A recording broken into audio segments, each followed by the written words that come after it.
कराची में भारतीय खुफिया एजेंसी रा का नेटवर्क पकड़ा गया। एडिशनल IG CTD सिंध और DIG ने कराची में प्रेस कॉन्फ्रेंस करते हुए बताया कि 18 मई 2025 को बदीन के मातली में एक शहरी का कत्ल हुआ। मरहूम इलाके फलाही कामों के हवाले से जाने जाते थे।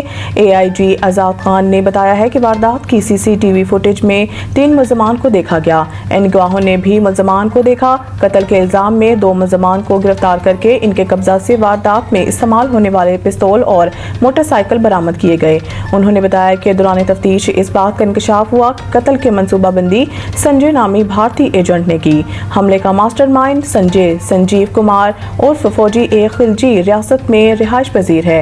रा के एजेंट ने शेखुपुरा के रिहायशी सलमान विर्क को हायर किया, जिसने मोहम्मद उमैर विर्क नामी शहरी से रब्ता किया जो इस पूरी वारदात का कमांडर था, और उमैर ने शकील अहमद, मोहम्मद सजाद और मोहम्मद उबैद नामी शहरियों के जरिए रकम तकसीम की। हुकाम ने बताया कि दौरान तफ्तीश ये बात भी सामने आई है कि मोहम्मद अरसलान वल्द हबीब अहमद नामी पाकिस्तानी शहरी भारतीय एजेंट संजय कुमार से खिलजी रियासत में मिला और अरसलान ने ही कत्ल के लिए हिट टीम को तमाम मुआशी और लॉजिस्टिक सपोर्ट फराहम की।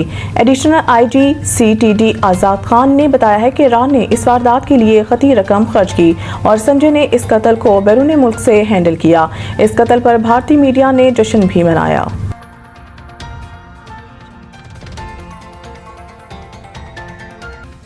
बलोचिस्तान की अवाम को दरपेश मसाइल के हल के लिए सिविल मिलिट्री ताउन और मुश्तरका कोशिशें नागज़ीर हैं। फील्ड मार्शल इस दौरे का मकसद मौजूदा सिक्योरिटी सूरत हाल का जायजा लेना, तरक्याती इक़दामात का मुआयना करना और बलोचिस्तान के इस्तेहकाम खुशहाली के लिए अस्करी सिविल इदारों के दरमियान हम आहंगी को मज़ीद मजबूत बनाना था।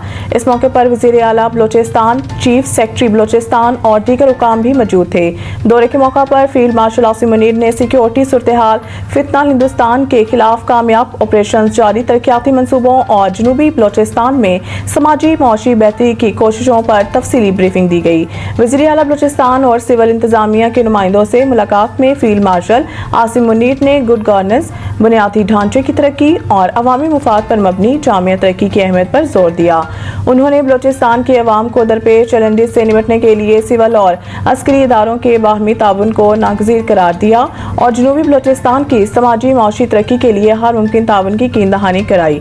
आर्मी चीफ ने बलोचिस्तान के अवाम के साथ पाक फौज के शान बशाना खड़े होने के अज़म का इयादा किया ताकि खित्ते में पायदार अमन, तरक्की और खुशहाली को यकीनी बनाया जा सके। उन्होंने कहा कि बलोचिस्तान के अवाम को दरपेश मसाइल के हल के लिए सिविल मिलिट्री ताउन और मुश्तरका कोशिशें नागज़ीर हैं।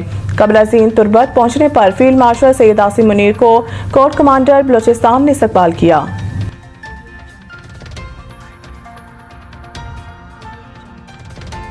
बांग्लादेश ने 1971 के बाद पहली बार पाकिस्तानी हुकाम के लिए वीज़ा की शर्त ख़त्म कर दी।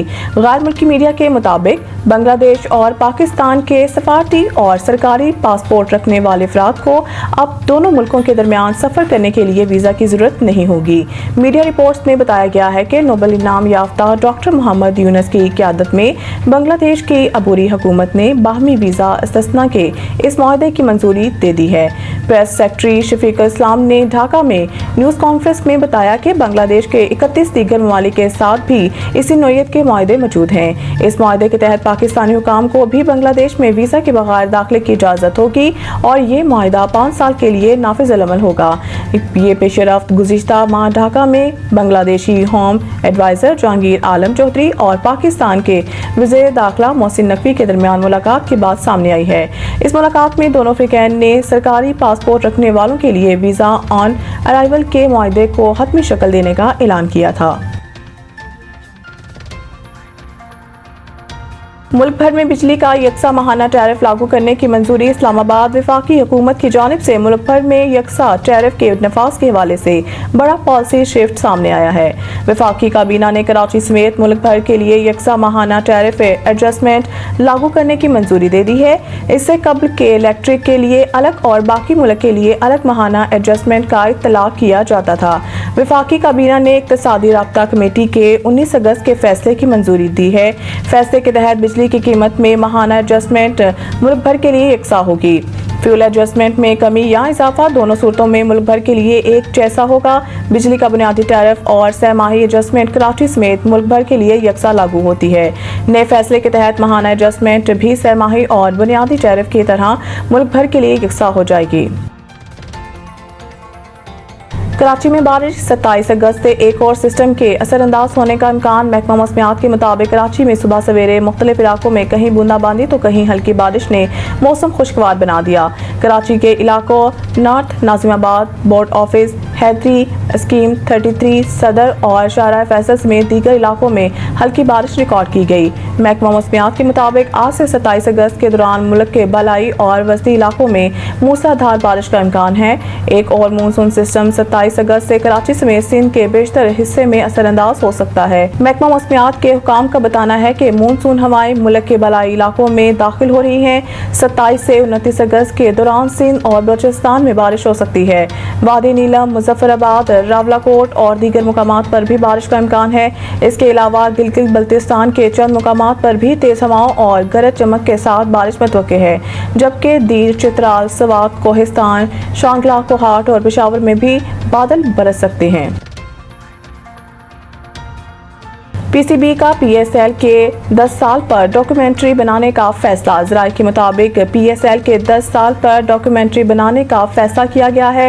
ये दस्तावेजी फिल्म पीएसएल के 2016 से 2025 तक के सफ़र के उतार चढ़ाव और कामयाबियों पर मबनी होगी। ज़राए का बताना है कि डॉक्यूमेंट्री पीएसएल के दुबई से पाकिस्तान मुंतकिली और गैर मुल्की खिलाड़ियों को लाने जैसे चैलेंजेस पर बात होगी। ज़राए के मुताबिक डॉक्यूमेंट्री में कोविड के दिनों में पीएसएल को दरपेश चैलेंजेस और इन मुकाबलों का भी ख़ुसूसी जिक्र किया जाएगा। इसके अलावा पीएसएल दुनिया की बड़ी लीग्स में टॉप पर कैसे आई, ये सारा खुलासा बयान किया जाएगा।